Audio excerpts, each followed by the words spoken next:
Hello guys, देखते हैं औसत। ठीक है, कल हम लोगों ने 7 क्वेश्चन कर लिए थे, उसी के आगे कंटिन्यू करेंगे 8 नंबर से। ठीक है, RS अग्रवाल की बुक से। ओके, तो देखते हैं। लिखा है प्रथम 10 प्राकृतिक संख्याओं के वर्गों का औसत क्या होगा। यहाँ पे देखो लिखा हुआ है प्रथम 10 प्राकृतिक संख्याओं के वर्गों का औसत क्या होगा। ठीक है, तो देख लेते हैं। सबसे पहले लिखेंगे वर्गों का योग निकालेंगे। वर्गों का योग निकालने के लिए क्या करेंगे, अगर 1 का वर्ग, 2 का वर्ग, 3 का वर्ग अगर जोड़ेंगे तो काफी लंबा क्वेश्चन हो जाएगा। ठीक है, बट इसका एक सूत्र होता है वर्गों का योग निकालने का। तो वर्गों का योग बराबर होता है, क्या होता है, वर्गों का योग बराबर होता है 1/6 n+1 2n+1। ठीक है, तो देख लेते हैं। प्रथम 10 प्राकृतिक संख्याओं के वर्गों का औसत क्या होगा। तो इसका वर्गों का योग का सूत्र होता है 1/6 n+1 इंटू 2n+1। ठीक है, तो n क्या होता है, तो n होता है जो हमारी संख्याएं होती, कितनी संख्याएं हैं। ठीक है, तो यहां पर हमारी संख्याएं कितनी होंगी, 10 कहा दिया गया। प्रथम 10 प्राकृतिक संख्याओं के वर्गों का औसत क्या होगा। तो यहाँ n की जगह पे हम रखेंगे 10, हो जाएगा हमारा कितना, 10 इंटू 11 इंटू 21। ठीक है, यहां से काट देंगे, 3 से काट देंगे, 3 दूनी 6, 3 सत्ते 21। ठीक है, फिर 2 से काट देंगे, यहां से आ जाएगा कितना, 5। अगर इनका सबका आपस में हम गुणा करा देंगे तो गुणा कितना होगा, 385।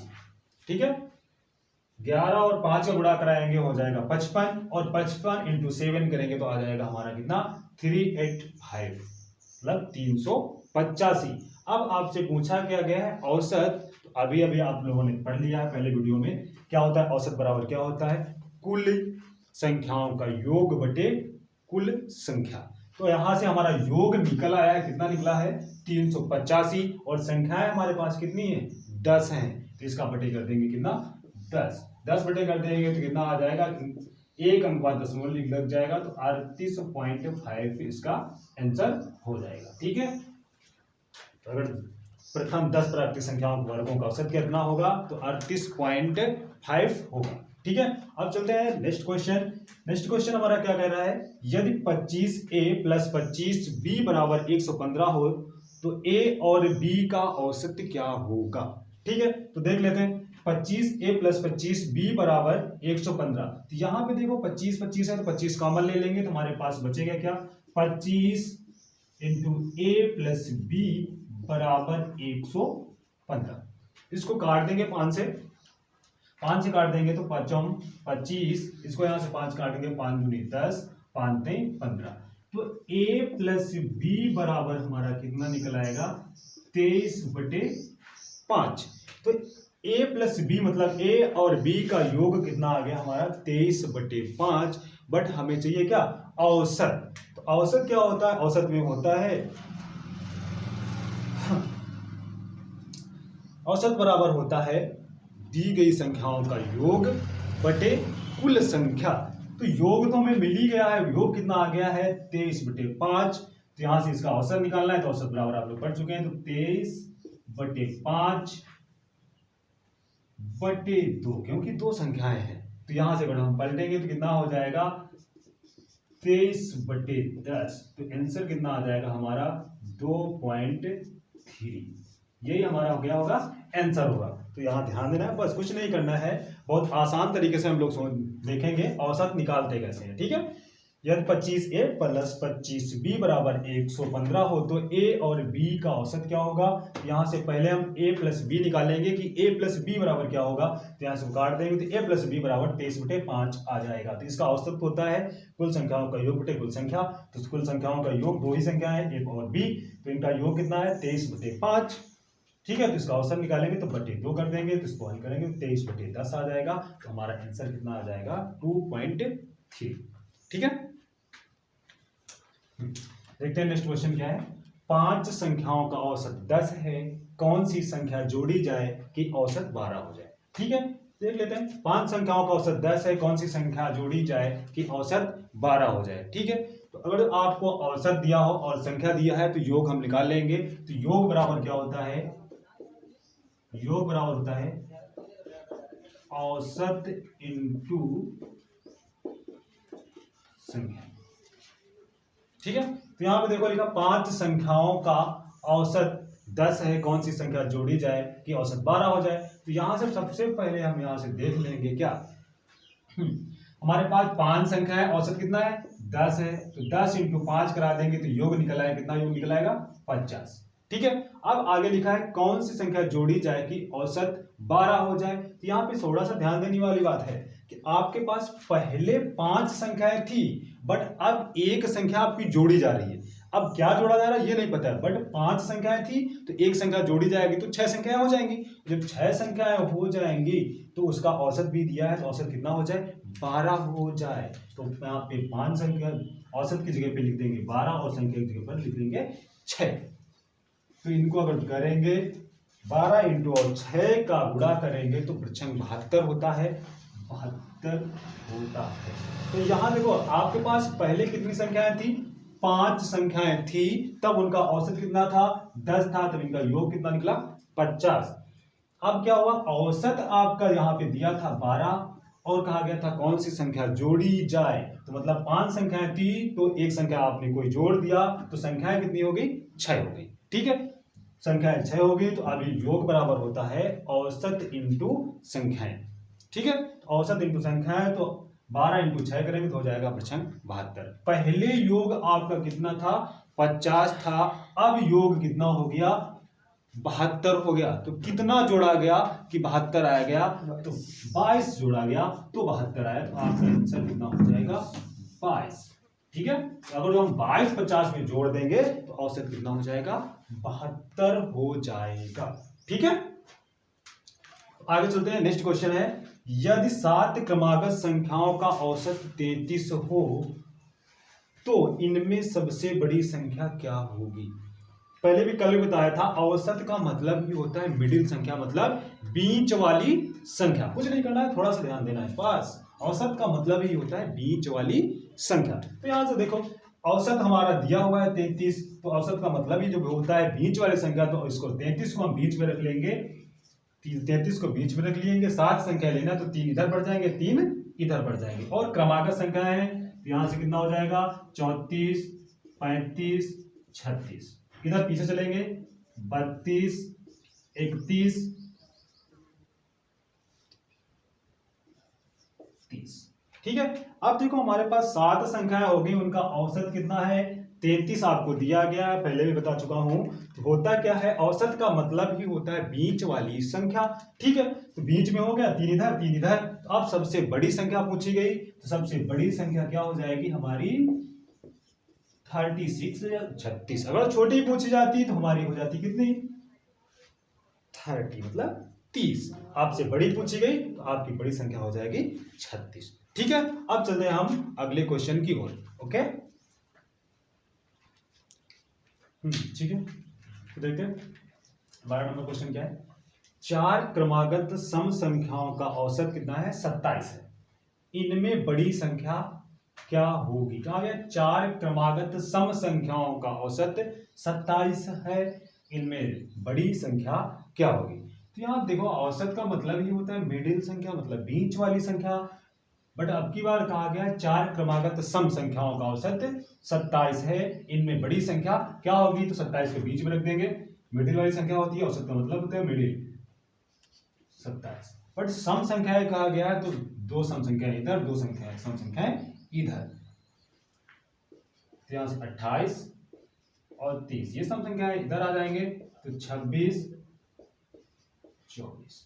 ठीक है, 26 और 24 यहां इनका औसत कितना हो गया 27 आपको दिया है।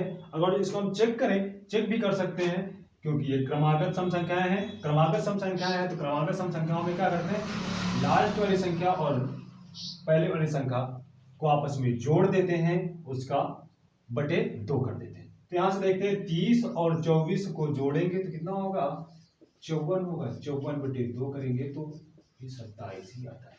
ठीक है, तो औसत का मतलब हमेशा क्या होता है मिडिल संख्या, क्या होता है? मिडिल संख्या। तो यहां पे आपसे सबसे बड़ी संख्या पूछी गई, तो सबसे बड़ी संख्या क्या हो जाएगी आपकी? 30। यही आपका क्या होगा? आंसर। तो 4 क्रमागत सम संख्याओं का औसत 27 है। इनमें सबसे बड़ी संख्या क्या होगी? तो इनमें सबसे बड़ी संख्या क्या होगी? तो सबसे बड़ी संख्या हमारी हो जाएगी 30। ठीक है, अगले क्वेश्चन की ओर देखते हैं। अगले क्वेश्चन हमारा क्या कह रहा है? 13 नंबर क्वेश्चन है। ए बी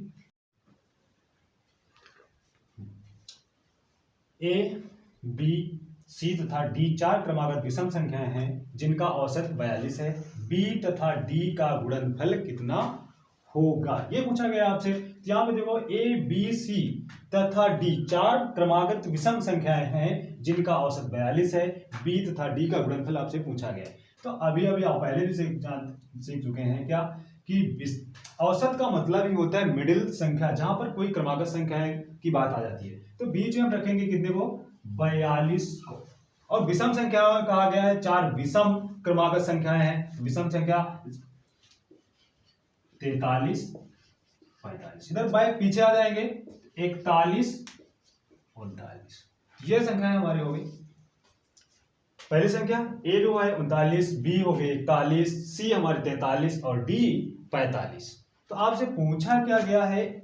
बी तथा डी का गुणनफल। तो बी हमारी ये हो गई और डी 45 हो गई। इन्हीं का गुणनफल पूछा गया 41 इंटू 45। ठीक है, तो देख लेते हैं। 45 5 कैरी 4, 45 चौक 180, 180 में 4 जोड़ेंगे तो हो जाएगा 184। ये बी तथा डी का गुणनफल कितना हो जाएगा?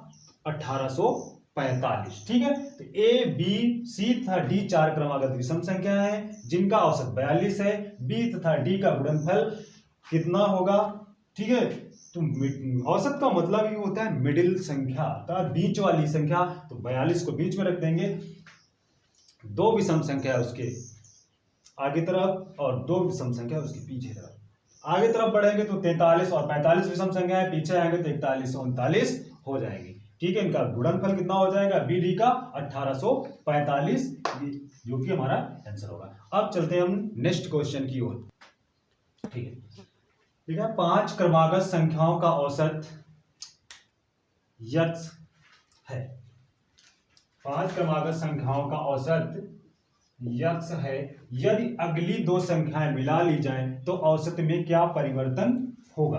यहां देखो, 5 क्रमागत संख्याओं का औसत यक्स है। यदि अगली 2 संख्याएं मिला ली जाएं तो औसत में क्या परिवर्तन होगा? अब यहाँ 5 क्रमागत संख्याओं का औसत आपको यक्स दिया। अगर 5 क्रमागत संख्या कोई भी ले लो तो ले लेते हैं 1 2 3 4 5। ये हमारी क्रमागत संख्याएं हो गई कितने?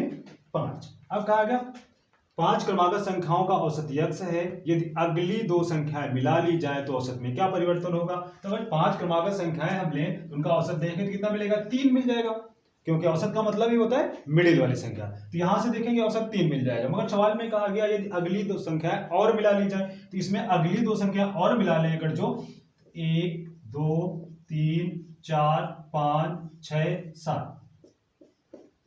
ठीक है, अब अगली संख्याएं 2 और मिला लिया, तो अब यहां से औसत अगर हम देखेंगे तो औसत का मतलब होता है मिडिल वाली संख्या, मतलब बीच वाली संख्या। अब देखो औसत कितना यहां से निकलेगा? 4 मिल जाएगा। ठीक है, पहले 5 संख्याएं थी, 5 संख्याओं में औसत निकला था 3। अब 2 संख्या आगे वाली मिला ली गई तो अब हो गई 7 संख्या। 7 संख्याओं का औसत अगर यहां से निकालने क्रमागत का तो निकल रहा है 4। तो देखो वृद्धि कितने की हुई? पहले 3 औसत आपका था, अब औसत आपका कितना हो गया? यहां से 4 हो गया, तो 1 की वृद्धि हो गई। यही आपसे कहा गया है 2 संख्या मिला ली जाए तो औसत में क्या परिवर्तन होगा? तो 1 की क्या हो जाएगी?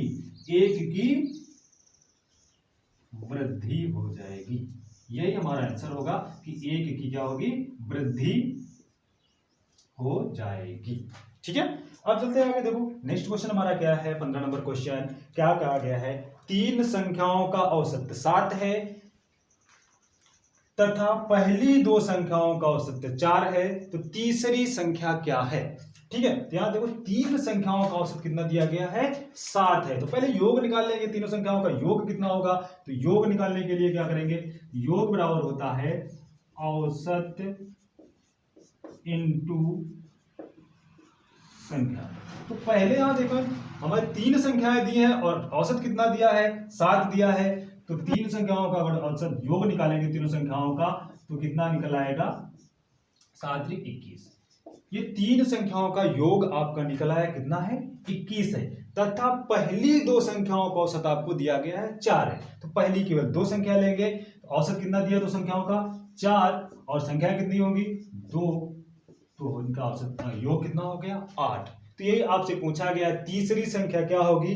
तो जब आपके पास तीन संख्याएं दी हैं, तीन संख्याओं का योग 21 दिया है और दो संख्याओं का योग 8 दिया हुआ है, तो तीसरी संख्या हम निकालेंगे। तीसरी संख्या इसमें 21 में से अगर जो हम 8 लेस कर दे तो तीसरी संख्या निकल आएगी। तो लेस करेंगे तो यह कितना आ जाएगा आपका, 13। कितना, 13। तो तीसरी संख्या क्या हो जाएगी हमारी, तीसरी संख्या हो जाएगी 13। यही हमारा होगा आंसर। ठीक है, देख लेते हैं।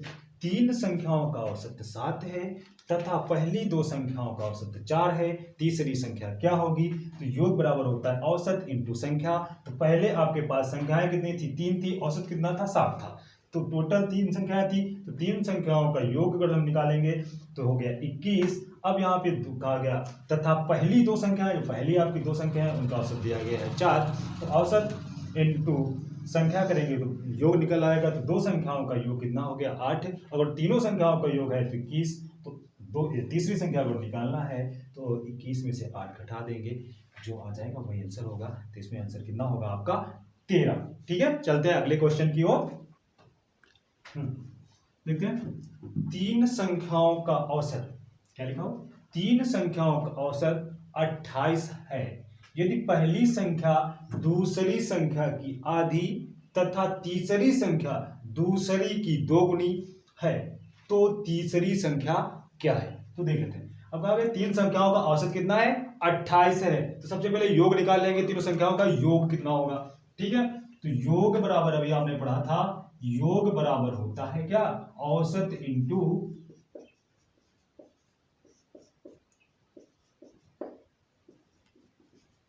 संख्याएं। ठीक है, तो औसत आपका दिया है 28 है, तो संख्याएं कितनी है, तीन संख्याएं। तो इनका योग निकालेंगे तो योग देख लो कितना हो जाएगा, 8 3 24, 4 3 दूनी 6, 6 2 8। तो योग हमारा तीनों संख्याओं का कितना निकला है, 84। तीनों संख्याओं का योग हो गया हमारा 84। अब कहा गया है यदि पहली संख्या दूसरी संख्या की आधी, पहली संख्या जो है दूसरी की आधी है, तो मान लेते हैं दूसरी 2 रही होगी तो पहली रही होगी 1। फिर आगे चलते हैं, फिर आगे क्या कहा गया, तथा दूसरी संख्या की आधी तथा तीसरी संख्या दूसरी की दोगुनी। जो दूसरी संख्या है उससे कौन दोगुनी है, तीसरी संख्या। तो इसका दोगुना कितनी हो जाएगी, 4। यहां से लगा देंगे। तो ये हो गई हमारी पहली दूसरी तीसरी। अनुपात कितना हो गया इनका, 1:2:4। आपको बताना है तीसरी संख्या। तो तीसरी संख्या निकालना, यहां से इनको अकाउंट करेंगे तो इनका योग कितना हो जाएगा, 4 2 6 1 7। यहां से योग निकल रहा है 7, बट सवाल में योग कितना दिया हुआ है, 84। तो निकालेंगे तो 84/7। जो संख्या निकालनी हो उसको इंटू करा देंगे। तो कौन सी संख्या आपसे पूछी गई है, तीसरी संख्या पूछी गई, तो इंटू करा देंगे 4। ठीक है, 7 से इसको काट देंगे तो 7 3 7, 7 3 7। यहां से बच गया 1, 7 दूनी 14। अब इनका गुणा करा देंगे तो 48। तो तीसरी संख्या हमारी कितनी निकल आएगी, 48। अगर तीसरी संख्या निकालनी तो 48 आ गई। अगर दूसरी निकालने की बात आती तो 24 हो जाता, और पहली संख्या निकालने के लिए कहता तो कितनी आ जाती, 12। इस तरह हम सारी संख्याएं आराम से निकाल सकते हैं। ठीक है, तो तीन संख्याओं का औसत 28 है। यदि पहली संख्या दूसरी संख्या की आधी तथा तीसरी संख्या दूसरी संख्या की दोगुनी है तो तीसरी संख्या क्या है, तो योग बराबर होता है औसत इंटू संख्याएं। तो औसत हमको कितना दिया है 28 और संख्याएं कितनी हमारे पास 3 है, तो इनका योग निकाल लेंगे तो आ गया 84। ठीक है, यहां से देखो कहा क्या है पहली संख्या दूसरी संख्या की आधी, तो दूसरी हमारी 2 हो गई तो पहली 1 हो गई, इसकी आधी हो गई। फिर आगे कंडीशन में देखो यहां से क्या कहा गया है, तथा तीसरी संख्या दूसरी संख्या की 2 गुनी, जो तीसरी संख्या है दूसरी की 2 गुनी, तो इसका 2 गुनी करेंगे तो 4 आ जाएगा। तो यहां से हमारा योग था 84, यहां के अकॉर्डिंग हमारा योग कितना निकला था 7। ठीक है, तो 7 बराबर 84, तो एक की वैल्यू हमारी कितनी निकल आएगी 12। एक की वैल्यू कितनी निकल आएगी 12, तो यहाँ पे तीसरी संख्या का अनुपात कितना था 4, तो भर चौक 48, तो तीसरी संख्या कितनी हो जाएगी हमारी 48 हो जाएगी। ठीक है।